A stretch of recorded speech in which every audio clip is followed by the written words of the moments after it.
What is up, folks, and welcome to today's video. Behind me I have a Dodge Viper GTS ACR edition, but this should be the same for your Gen 2 Viper. So what we're going to be doing, as you can probably already tell from the title of this video, is we're going to be converting the brakes from this Gen 2. They are lacking from the factory, as you guys probably know. The factory brakes are pretty weak. They come with the 4-piston Brembos up front, but the rear is a single piston caliper with a combination of the emergency brake, and it really is lacking. So what I have for you guys today and showing is all of this stuff. So we are going to be upgrading. There's going to be two parts to this video, just so you guys are aware. So this video is going to be for the rear brakes. I'm also going to have a separate video for the front brakes. So just know that you guys can click in the description below to see the other video for the front brakes. This video is going to be rear brakes. So what you're going to need is these Gen 3 calipers. It's actually Gen 3 and up. They use the same calipers from 2003 all the way until they stop production of the Viper. So you guys can, do your search, find yourself some calipers. I have all four. So like I said, this is the rear. I have my two fronts in there, but we'll get into that. So you're going to need to find yourself some Gen 3 and up calipers. You're also going to need 4 rotors. In this case, since we're doing the rear, you're just going to need 2. But I went ahead and bought these. I left this one just so you guys can see. So this is the 14-inch rotor. It's going to go on all 4 corners. So we're going to have huge rotors on all 4 corners of this thing. But this is just a standard rotor, and what I like to do is paint the hub portion of it as well, just so you don't have any rusting or anything like that if you go with something like this, or you can go with the extremely expensive rotor, up to you. But I just went with the standard rotors, and I'm painting the centers and the hub areas all myself. I just use a cardboard template and do that. Anyways, these are the brackets that you're going to need. I'm going to link all this stuff in the description below. IPSCO hooked it up for us. Again, huge shout out to those guys and Mark over there. So I will link his brackets down in the description below. And this is the kit we're going to be using. He makes an amazing kit, and I've used a lot of parts on this car. And these are the billet brackets that he has made, and it's going to allow for the conversion of our brackets. So on the back, we're going to have to do some trimming, which we'll get into in just a second, but you're going to need his kit, so I'll link that down below. You're also going to need some stainless steel brake lines, so I will link as well the ones that I used. These are going to be for the rear. Also, I'll show you everything you need for the front in that other video, but these are the ones you'll need for the rear. And I kind of had a crafty way of doing this, which I'll explain in just a second. You're also going to need a wilwood proportioning valve, again down in the description if you need to get yourself with that. What I did for the brake lines is, for some reason, I don't know why, but Gen 2 Vipers seem to be on the pricier end of the stainless steel brake lines. Don't ask me why, but it ended up being a lot more, whereas these are still Viper stainless steel lines, but there are for, I believe, the front of Gen 3 or Gen 4 car. Anyways, I'll link them. These are going to work beautifully, but they're a lot cheaper than trying to get Gen 2 lines for the rear. And if you got Gen 2 lines for the rear, they would have a bunch of kind of weird routing to go to the stock caliper. So I didn't want to do all that and have all these weird bends in there. So that's why I went with the ones I have. And they have the 90-degree bend on both ends, which is what we want for our setup. So that's going to work beautifully. I'll show you guys that. So other than that, make sure you have yourself some rotors, and I have everything off. So I'm hoping and assuming that you guys know at least how to take your wheels off, remove your stock calipers, and rotors, everything's off. I just have the stock caliper hanging here until we cut these off. So what we are going to be doing in this video is cutting off these ears. So in the instructions from IPSCO, they show exactly where we need to cut. We're gonna have to cut off these so that our brackets can sit flush against our surface of our hub here, and it's going to utilize these 2 bolts from our hub actually. So we're going to remove these 2 bolts. They're going to have longer ones. The brackets are going to go in there, and our new bracket's going to sit there, and we can go on. One thing to note is our parking brake, right? So this setup does not take care of the parking brake. We are going to be doing that in a future video. I'm going to show you guys Mark's IPSCO, his solution for the brake, parking brake. So we will be doing that because on the newer Vipers, they don't have the parking brake integrated into the caliper. So just keep that on your mind as well, that we are going to have to do that at some point, but that's not going to be today's video. Today's video, we're going to be plenty busy getting these brackets on there and getting everything on here. So we'll focus on that, and then we'll do the parking brake later. Okay, so you're gonna see all of our hardware is included from the IPSCO kit. So all of our bolts and hardware is included, as well as instructions. So I'm gonna open these instructions up, and I will show you exactly what we gotta do and where we have to cut. So let me lay this out, and we'll get down into it. All right, so the bracket is going to sit like this, but these ears, as you can see, are in the way. So what I am gonna do is we're gonna have to draw a line. So see this portion here, we're pretty much gonna cut right in parallel with our hub assembly, just past this V shape here. So what I am going to do is remove the 2 bolts that hold this on, so that as we grind this away, we can check with our bracket and tuck it in to see how much more we want to go. So always better to leave a bit more and be able to grind it away than take away too much, which is what we're going to do. So let me get these 2 bolts out, that one and the bottom one, get those out, and then we can make our lines and start grinding away, since we have to take off these 2 ears. All right, so I'm using something flat, like a wrench, up against the actual hub assembly there with the bearing. And we're going to draw a line that is pretty much, like I mentioned, a straight line that goes just in front of this V shape here. And that is what we're gonna be removing and then adjusting as necessary.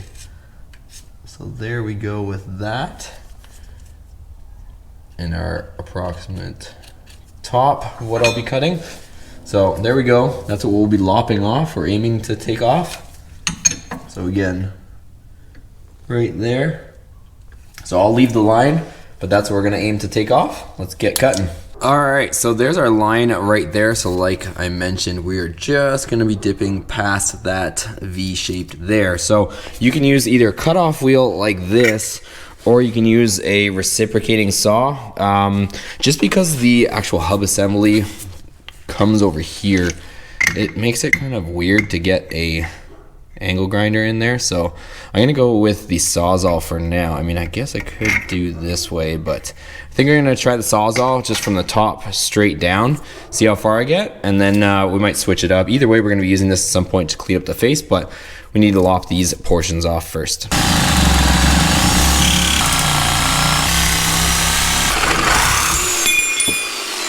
Okay, so I actually really like the way that the Sawzall handled that, you guys. I have a dead straight cut, and what I did was just grab the bracket, and they supply the hardware here. So we have these 2 6-point head bolts, and I just pushed them through the back so I could get an idea of how much more we would have to take off. So as you guys can see there, I have maybe about a 1/16 of an inch to remove from this surface, so that this lip can go over top of there, so that it comes all the way down and it has something to rest on. So that's what we're trying to achieve, is this flat surface to rest on a nice flat surface here. So as you can see, that little indent from that V is right there, and it kind of carries through on the back too. So it looks like we have to just barely remove that, and then that will sit up flush. So use that as a reference point, you guys, where the indent from that V shape, from when it forked like that, you pretty well have to make that disappear, and you should be right on target. So we're gonna go ahead and now switch over to our angle grinder, and I have one of these grinding discs on here, and we are gonna pass up and down, remove material, and then we'll keep test fitting it. So I'm just gonna keep test fitting it, removing it, back forth a bunch of times until we get it to where we need to be. But it looks like we're pretty much gonna have to remove that indent, and then that should be right where we need to be. Let's get to it.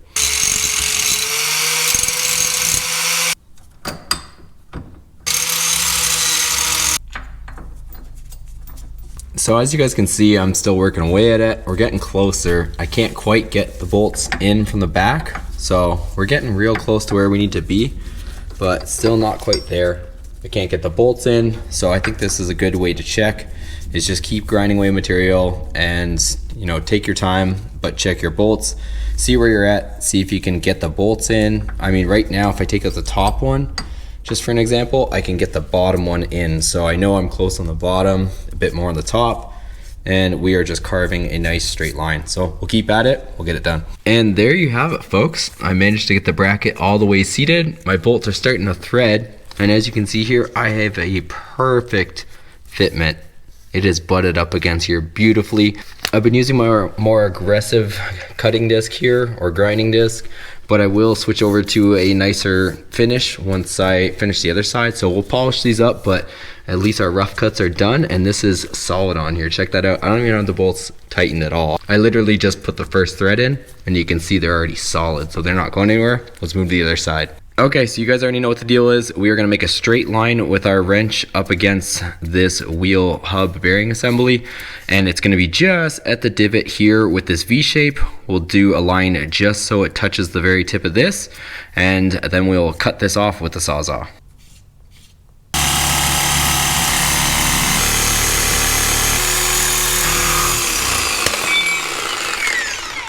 Alright, so we lopped off that bracket, so we have a nice clean and straight cut.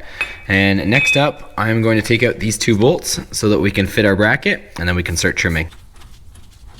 Alright, so you guys know the deal by now. Same thing, I put the bolts in, and you can pretty much see how much we need to shave off. So we still do have a slight excess. The middle looks like it might just barely clear, but the two ends definitely have to come out by, you can see, probably about a 1/16, still about our pen mark or our marker mark. And the bottom, we kind of have this little swing here that we need to nip off, which is okay. Again, I'd rather have more than not enough. So let's get ahead to trimming this, and we'll keep checking periodically to make sure we don't take too much until we get that tight fit.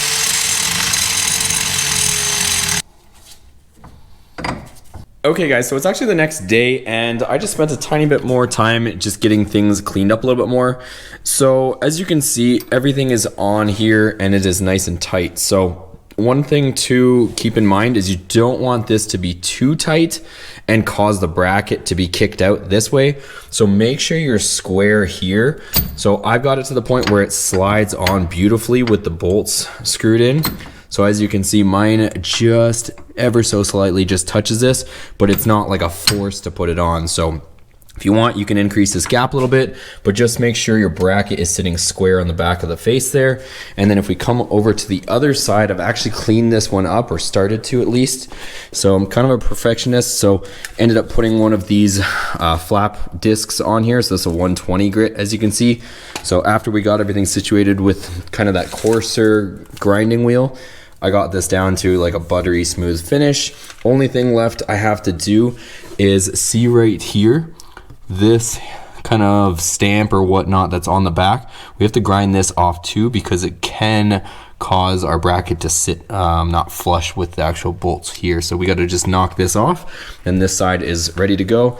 We'll use our flapper wheel on the other side as well, and we'll clean it up. All right, so as you can see, we just knocked the little letters off of there. So let's go to the other side. We'll clean up the other face.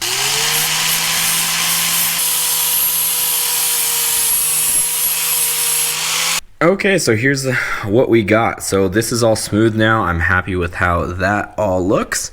And we can go ahead and put in our bolts and tighten them. So instructions say to make sure you have some thread locker on there. You guys choose. Instructions say red. I'm gonna go with blue, and I'm gonna tighten this stuff down. So we'll tighten down these bolts on the back, and then we should be ready to put our rotor on here and our new caliper. And just before we tighten our bolts down, I cannot stress enough that you need to make sure you have a bit of slop in here, or slap, so that your bracket lays perfectly square. If you don't do that, this bracket won't be straight, and you could lead to your caliper out here being cocked. So don't want to do that. Double check, make sure you got a bit of slop. Let's tighten those bolts. Once you get your bolts snug, the instructions does call to tighten these two bolts that go into your hub, to tighten them to 110 foot-pounds. So we got our torque wrench set. Let's get those tight. Okay, same rules apply for this one. Make sure your bracket has a tiny bit of play in it, and that everything sits flat. Put your Loctite on. We'll get our bolts in here and tighten them down to 110 foot-pounds. Also, just side note, you do have to kind of play this game with your axle. Just move it, so make sure you can rotate it freely, because you have to kind of move the universal joint around to get your bolts in. So just keep that in mind. But as you can see, we got a bit of slop in there, but she's nice and tight at the same time. So go ahead, tighten these bolts. Next is hopefully the fun stuff, which is putting the new rotors on and the calipers. So let's hang our two rotors. Next up, we're going to use the two supplied bolts from IPSCO, and these are a 10 mil Allen. So we use a 10 mil Allen in there, and we're also going to put our Loctite on, and we'll get that caliper hung on there. Okay guys, these ones go to 85 foot-pounds, so go ahead and torque these guys down. That's it. So I'll go ahead and hang the other side, and then we'll move on to the lines. Here we go. Oh, in case you guys are wondering, you want to make sure that the bleed screws are facing up, so it's one way to tell. Left from right.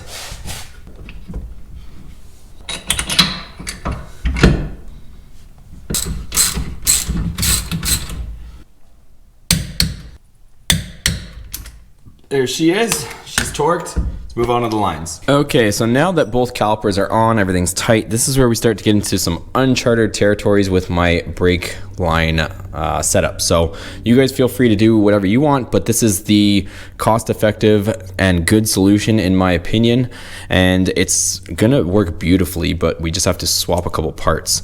So like I said, I'll link this in the description below. You guys can go and grab it. There is a left and a right line, so they both look fairly identical, as you can see on the floor. The only difference in what I'm gonna have to do is just flip the brackets.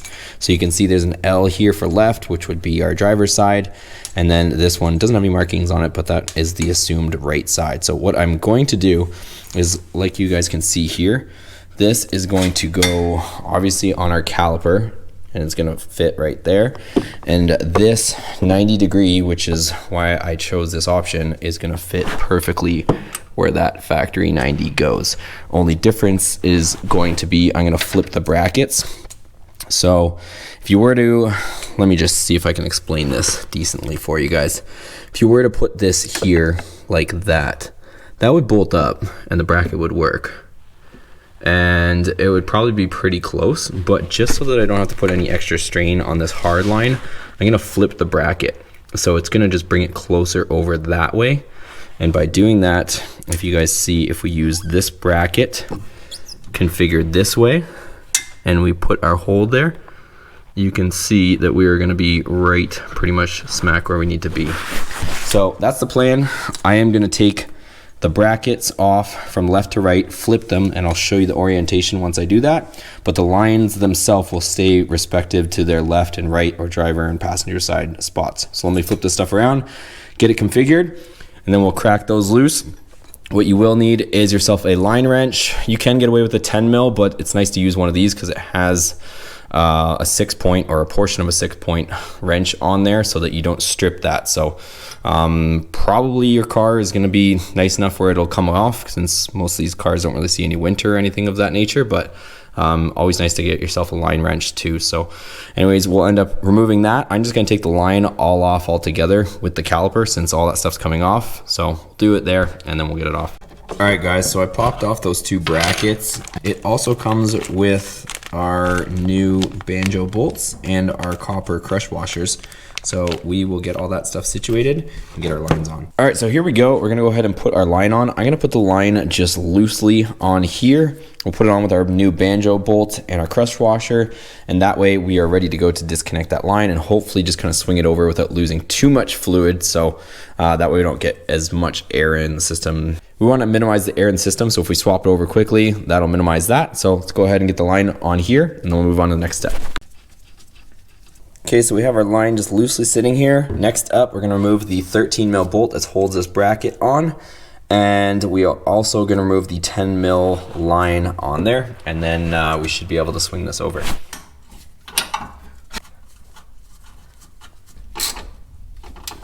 All right, we're on the passenger side. You guys know the deal. We got the line here. We are just about to take off the line there and connect our new line there. So let's get it swapped.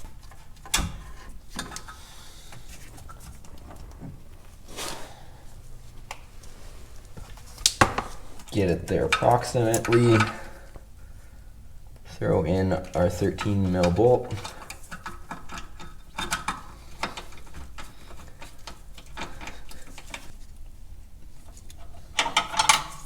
Okay guys, so everything is on, everything is tight. This looks beautiful. The setup works great. And as far as I haven't tested it obviously, but just the way everything, you know, sits together, fits together, all that stuff. Also, I am extremely happy with how that stainless steel brake line came out. But one other thing just to mention is I have custom offset wheels, so it's not going to be an issue with clearance. And these are 19s, so not gonna have any clearance issues, but make sure if you guys are running a stock wheel of some sort that you guys double check to make sure that you have enough clearance between your brake caliper and your wheel face, and also diameter depending on what wheel you're running. So I'll show you guys again on this side. Everything is finished, everything is tight. I double triple checked all of our brake line stuff, so tight on both ends. All of our hardware is tight. You guys saw we torqued it all to spec. And the only thing left to do would be the proportioning valve. I'm gonna save that for another video, you guys, because honestly, this video is getting pretty long and I wanna save that for a separate video because I'm gonna have to custom make the lines, cut them, flare them, all that stuff. So I don't want this video to get any longer than it already is. So I will link that down in the description below or above here. You guys can check that out, or at the end of this video, I'll probably link it as well. So keep an eye out for that. We're also going to be doing the front calipers next. So I have everything sitting here for the front. I have our line kit, our IPSCO bracket kit, and I have the two front calipers sitting there in that box. So you guys know what's coming next. I'm gonna get working, but I'm gonna get you guys this video here first so you guys can see it. And once again, a huge shout out to Mark at IPSCO. I will link him down below where you guys can get these brackets, get all the hardware to get the job done. And I'll also link everything else that I used as well down in the description. So check that out. Give this video a thumbs up if you liked it. Make sure you hit that subscribe button if you haven't already, guys, and we'll see you on the next video.